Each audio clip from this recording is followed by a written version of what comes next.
working on a pumpkin. You can color your icing yellow if you like. Right now I'm working in white icing. I'm going to be airbrushing, but if you don't have an airbrush, you can color your icing yellow. I'm just creating a base coat on my pumpkin. So you can just kind of glob it on. There's no need to be particularly careful. Just run through your order, and just to get a background color. The color combinations possible here are like endless, so whatever you like. Right now I'm just dusting in some yellow. I'm not using yellow icing just because I find the airbrush yellow gives it more of a kind of, it's hard for it to show on my camera, but it looks more like light, actual yellow candlelight.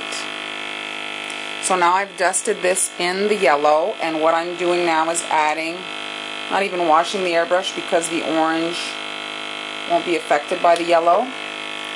And so you can just spray on the paper towel until your orange comes out. Okay, once you see it from the bottom, from here, shoot only a circle towards up of this orange. So it's more light, like the fire, the flame of the candle is coming from here. And so it gives it the impression of a glow. Once the base coat has dried, that's an important step to make sure it dries so that these lines that I'm going to add now are quite separate. So here is the pumpkin's stem. You can do this any color you want. I'm making it in green right now.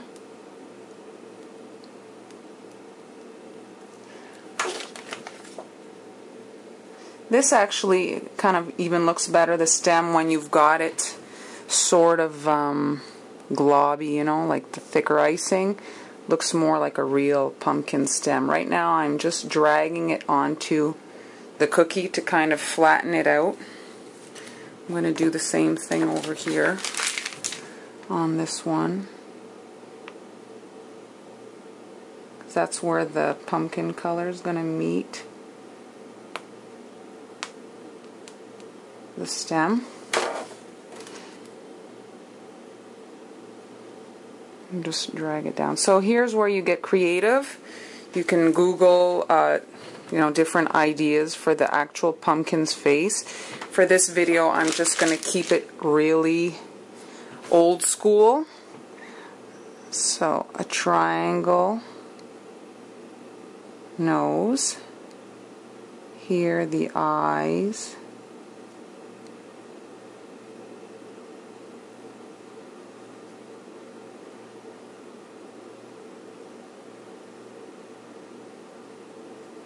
There we go, and now the pumpkin's smile.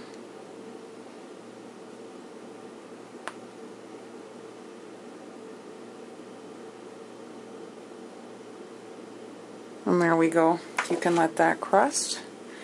And here now the next one. You can really get very creative with these faces. You can make them all the same, or you can make them different. So entirely up to you here. I'm doing more like a vampire type tooth. A smaller triangle. And now for the eyes. I'm going to do kind of more of a mean, sinister eye. There we go. And there are my two pumpkins. The next step, we have to wait for this to crust. You can see here I've created the kind of bumps that a pumpkin has. So the first shape, sort of like a football shape, and then I've built two shapes around. So we're going to work on this one here, starting at the bottom. I'm going to use my pumpkin cutter shape here. There's a bit of a little dent or bump, whatever, here. So I'm just going to use that as my kind of guide. and then build my football shape going up. And I'm going over that green stem area. And there we go. And now from this side, I'm going to try to add 2 more. You can take it up. You want it to go over the stem area here. And then another one. So when you section off, as you know, you're going to create some quilting. Let's turn this a bit to facilitate working. There we go. And the last area. So you can wait till these lines crust, and then we're going to fill section by section to create the dimension that we want to see in the cookies. Here you can see I've done 2 of the 5 sections on the face, and it's not terribly complicated once we've sectioned everything off. You're just flooding the area of the pumpkin, and you're not flooding the eye area, the nose area, and the mouth area, because we want that to look like it's been carved out. And we're going to see through there to see the candle airbrush color. Oh, here I have a little hole in my dam. I'm going to fix that. And so we want the candle light to show in those areas. So you're just building up your sections. That's going to create the dimension as you fill the sections next to them. Each one here gets a bump. And so when you do the next one, it creates that ripple effect that a pumpkin has. All the bumps around. I'm going to work on this one here. Important that you don't work on 2 sections that are touching.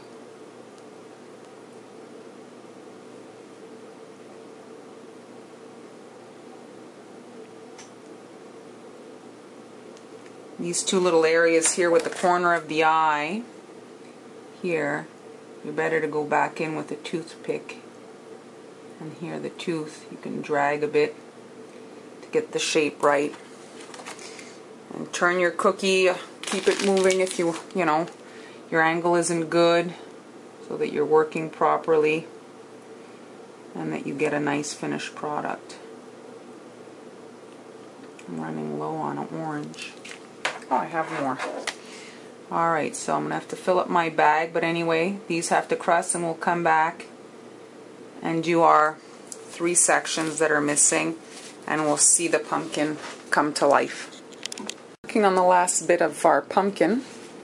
So these 2 areas that we see have been done previously, and so they've crusted, and now I can come in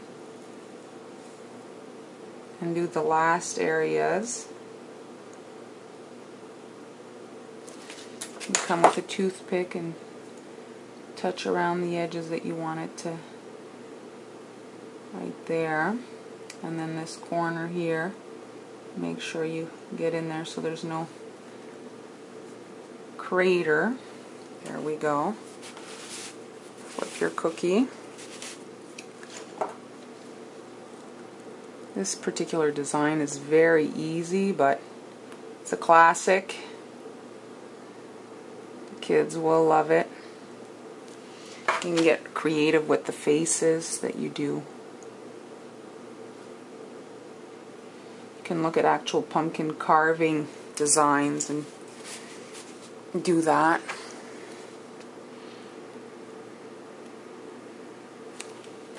Here, these little corners are trickier, so don't go with your piping tip if your tip is big. Go with your toothpick. You'll have more control. And here now there